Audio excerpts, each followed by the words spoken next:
Assalamualaikum warahmatullahi wabarakatuh.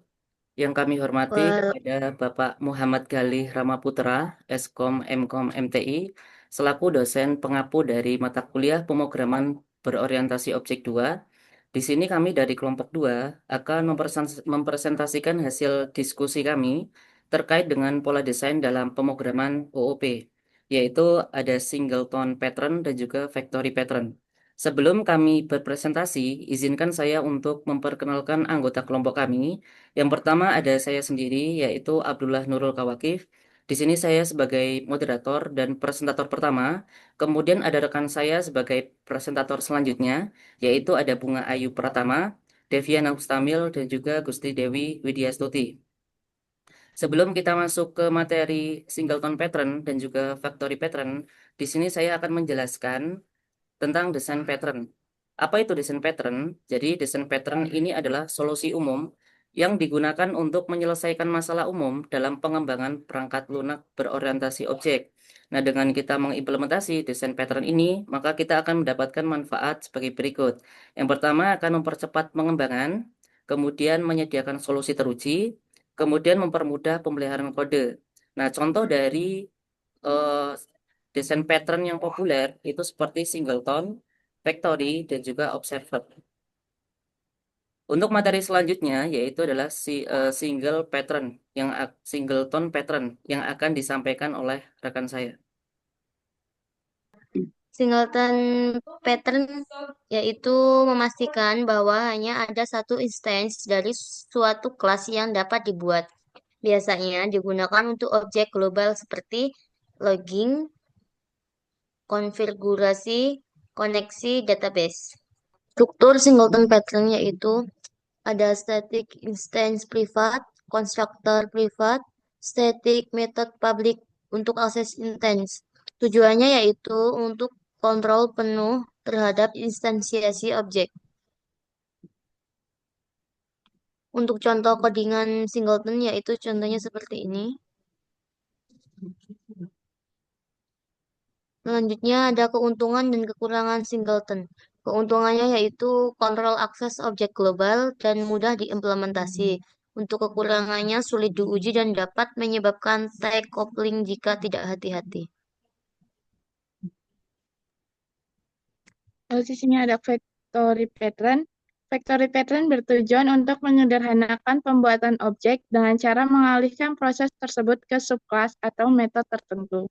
Sangat berguna ketika objek yang akan dibuat bervariasi berdasarkan input atau kondisi.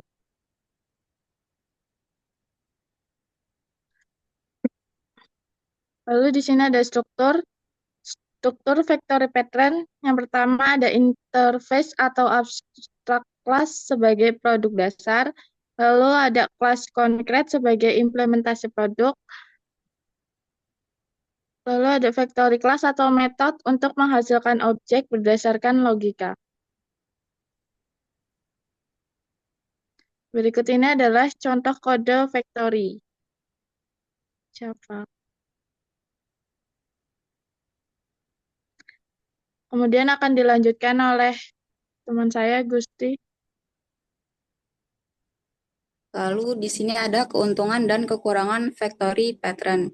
Yang pertama yaitu keuntungan yang pertama yaitu memisahkan logika pembuatan objek, yang artinya kode yang membutuhkan objek tidak perlu tahu bagaimana objek tersebut dibuat.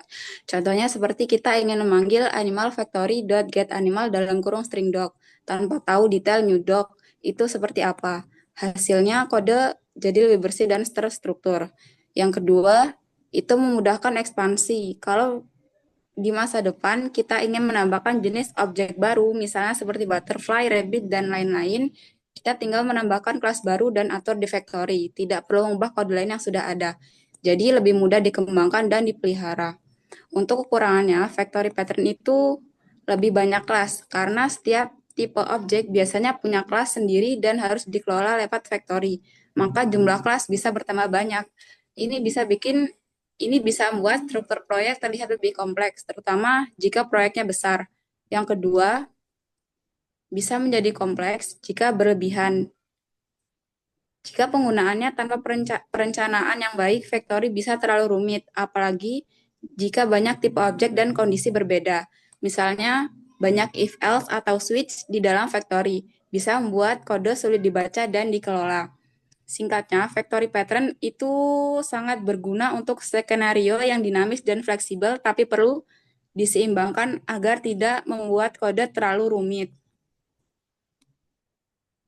Perbandingan singkat antara singleton pattern dan factory pattern berdasarkan 3 aspek utama. Yang pertama, dari tujuan. Singleton bertujuan untuk memastikan hanya ada satu instance global dari suatu kelas di seluruh aplikasi. Sedangkan factory bertujuan untuk membuat objek secara fleksibel. Artinya bisa membuat berbagai macam objek tanpa perlu menentukan kelasnya secara langsung. Yang kedua, dari struktur. Singleton mengandalkan satu kelas utama yang menyediakan instance tunggal, sedangkan factory melibatkan banyak kelas produk, artinya factory akan memproduksi berbagai jenis objek dari kelas-kelas berbeda. Yang ketiga, gunakan saat. Singleton itu digunakan saat kita membutuhkan satu sumber daya global yang diakses dari banyak tempat, misalnya log manager atau database connection. Sedangkan factory cocok digunakan ketika kita memerlukan banyak jenis objek yang mungkin berubah tergantung pada kondisi atau input pengguna. Singkatnya, singleton itu membatasi jumlah objek, sedangkan factory mempermudah pembuatan banyak jenis objek secara terstruktur. Kesimpulannya itu, yang pertama, desain pattern mempermudah pengembangan perangkat lunak, yang artinya desain pattern adalah solusi yang sudah terbukti efektif untuk masalah-masalah umum dalam pengembangan perangkat lunak. Dengan mengikuti pola ini, developer jadi lebih mudah dalam menyusun kode yang rapi, memecahkan masalah secara efisien, dan mempermudah tim lain memahami struktur program. Yang kedua, singleton cocok untuk objek global yang hanya perlu satu instance. Singleton perlu digunakan ketika kita hanya ingin satu objek dari suatu kelas yang digunakan secara global dalam aplikasi. Contohnya seperti logger atau sistem pencatatan log, konfigurasi aplikasi, dan koneksi ke database. Tujuannya agar tidak ada dua versi dari objek yang sama sehingga lebih konsisten dan efisien. Yang ketiga, factory cocok untuk fleksibilitas dalam membuat objek berdasarkan kondisi. Factory pattern dipakai jika kita ingin membuat objek dengan cara yang fleksibel tergantung kondisi yang berjalan. Oke, tadi sudah dijelaskan oleh rekan saya ya di bagian singleton pattern dan juga factory pattern. Nah, di sini saya akan coba untuk ilustrasi dan juga implementasi terkait dengan penjelasan dari rekan saya tadi. Nah, jadi seperti yang dijelaskan oleh rekan saya tadi, bahwasanya untuk singleton pattern itu memastikan bahwa hanya ada satu instance dari suatu kelas yang dapat dibuat. Nah, sekaligus memberikan akses global ke instan ini. Nah, biasanya itu digunakan untuk objek global seperti login, konfigurasi, dan juga koneksi database, dan lain-lain. Nah, di sini saya akan coba untuk ilustrasikan menggunakan koneksi database. Semisal ada studi kasus seperti ini. Ada sebuah aplikasi akademik digunakan oleh berbagai bagian dalam sistem, seperti pendaftaran mahasiswa, pengelolaan nilai, jadwal kuliah, dan laporan akademik. Semua modul ini perlu terhubung ke satu sumber data utama, yaitu database akademik. Namun, jika setiap modul membuat koneksi database sendiri, akan terjadi duplikasi objek, inkonsistensi data, dan boros sumber daya. Bagaimana caranya agar hanya satu koneksi database yang digunakan bersama-sama oleh semua bagian aplikasi? Nah, masalahnya objek akademik database bisa saja dibuat lebih dari satu kali jika tidak dikendalikan. Hal ini dapat menyebabkan konflik data, penggunaan memori yang tidak efisien, dan kerusakan sistem. Nah, maka solusinya gunakan singleton pattern agar hanya satu objek akademik database yang dibuat selama siklus hidup aplikasi. Semua bagian sistem yang membutuhkan koneksi akan mengakses instance tunggal tersebut. Nah, di sini saya sudah buat diagramnya. Di sini contohnya membuat academic database. Nah, di sini ada private konstruktor agar tidak bisa dibuat dari luar. Kemudian ada static method get instant untuk mengembalikan instan tunggal di sini. Nanti ada pengecekan jika if instan sama dengan 9 instan sama dengan neo academic database, return instan, kembalikan ke instan. Kemudian di bagian client atau di bagian main, eh, dia akan mendapatkan instance database menggunakan get instan,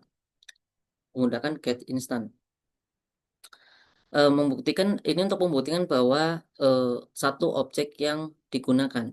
Jadi dibuktikan bahwa hanya ada satu objek yang digunakan.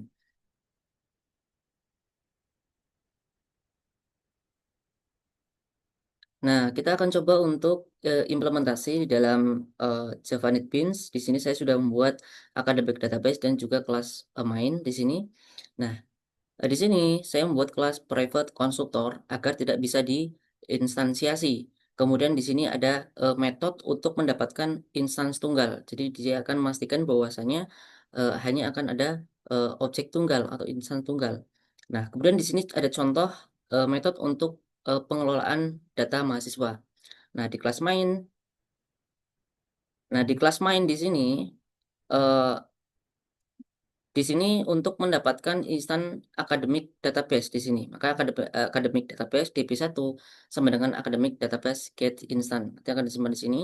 Kemudian buat lagi academic database DB2 sama dengan academic database get instant. Nah, di sini untuk outputnya memastikan bahwa kedua instan itu adalah objek yang sama. Maka di sini DB1 sama dengan DB2. Harusnya nanti hasilnya itu adalah true. Kemudian kita tambahkan di sini DB1 tambah mahasiswa Budi Santoso. Nah, kita akan coba untuk jalankan.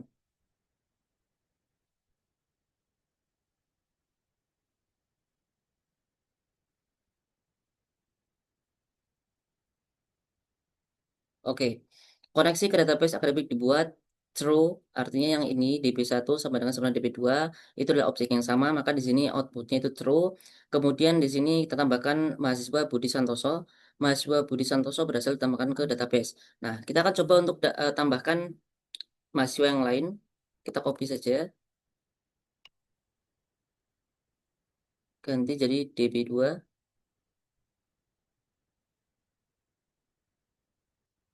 misal Jokowi. Nah, kita jalankan.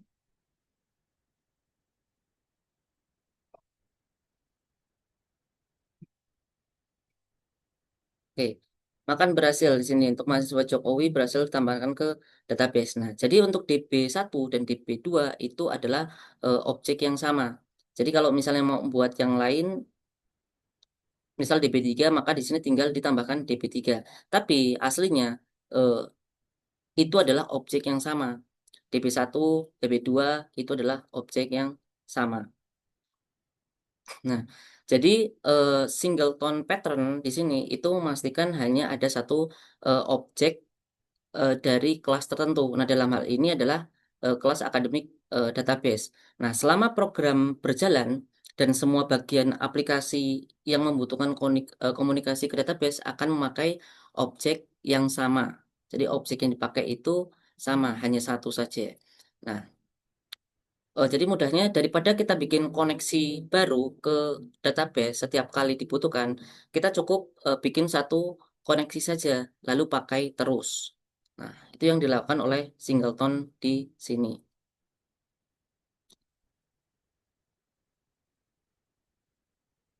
Oke, kita kembali lagi ke PPT. Nah, selanjutnya adalah factory pattern. Tadi sudah dijelaskan oleh rekan saya.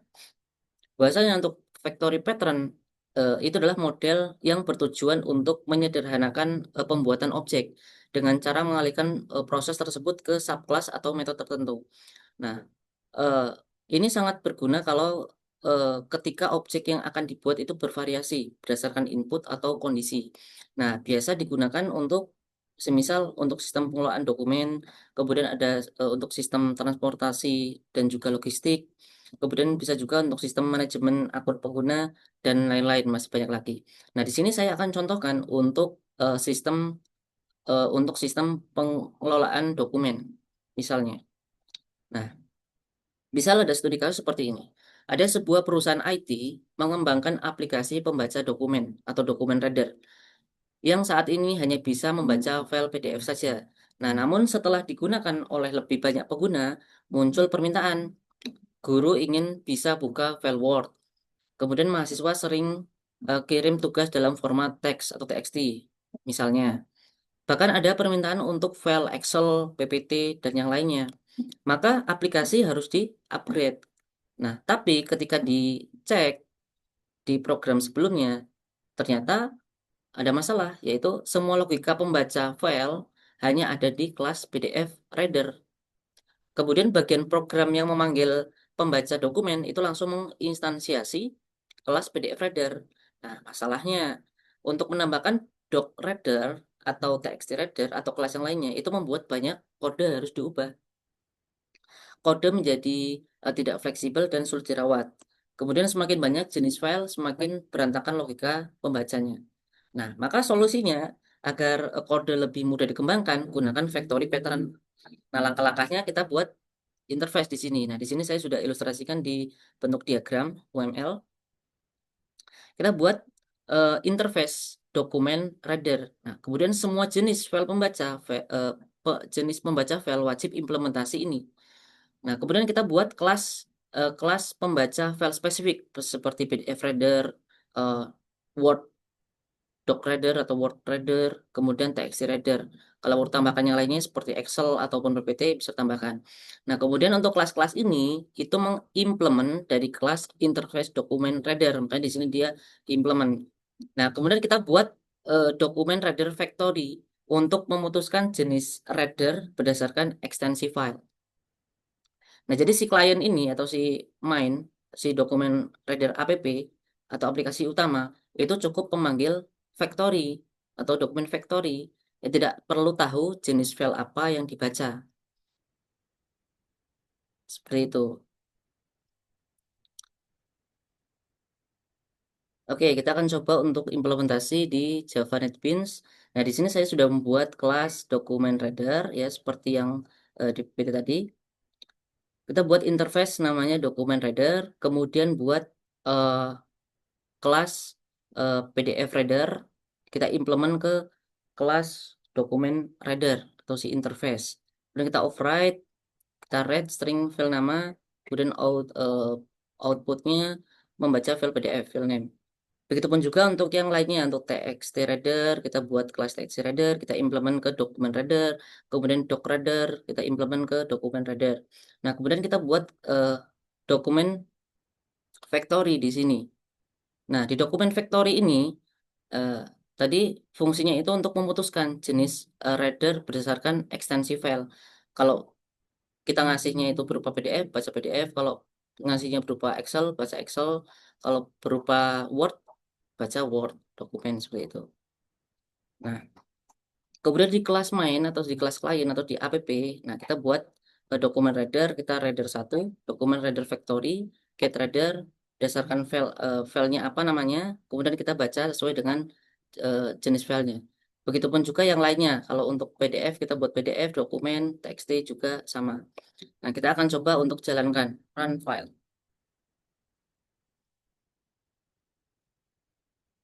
Nah, maka untuk membaca PDF di sini dia akan membaca PDF file 1 PDF, membaca Word, makalah doc, membaca teks, catatan TXT. Nah, kalau misalnya kita ingin menambahkan yang lainnya, semisal untuk pembaca eh, Excel atau PPT, tinggal tambahkan saja di sini kelasnya. Misal Excel reader.java, kemudian PPT reader.java. Nah, kemudian di kelas dokumen reader factory tinggal ditambahkan saja sesuai else if, file name, attribute untuk eh, Excel, kemudian untuk PPT. Nah, tinggal sesuaikan saja. Untuk di sini juga ditambahkan nanti. Nah, seperti itu. Jadi kode ini itu merupakan factory pattern ya yang tujuannya itu untuk memisahkan eh, logika pembuatan objek pembaca dokumen dari logika penggunanya. Nah, sehingga kode utama si klien ini itu tidak perlu tahu jenis pembaca PDF kah atau dokumen atau TXT atau Excel atau PPT. Ya cukup panggil vektorinya dan semua sudah diatur otomatis. Jadi si klien atau si aplikasi utama itu cukup memanggil factory, tidak perlu tahu jenis file apa yang dibaca. Itu otomatis akan dibaca gitu. Oke, kita kembali ke PPT. Nah, jadi keuntungan factory pattern di sini untuk menambah pembaca file baru itu sangat mudah. Cukup tambahkan satu kelas dan ubah factory ya. Seperti tadi kalau misalnya mau menambahkan pembaca baru, kita cukup tambahkan eh, kelas baru. Semisal untuk Excel, pembaca Excel atau PPT tinggal tambahkan saja di setiap kelasnya, kemudian diubah di factory-nya atau ditambahkan gitu. Nah, kemudian yang kedua, kode utama tidak perlu diubah sama sekali, nah, jadi fleksibel. Nah, kemudian cocok untuk aplikasi skala besar dan fleksibel terhadap format baru. Baik, itulah hasil pemaparan dari kelompok kami terkait dengan desain pattern, yaitu seperti single pattern dan juga factory pattern. Kurang lebihnya kami mohon maaf, saya akhiri. Wassalamualaikum warahmatullahi wabarakatuh.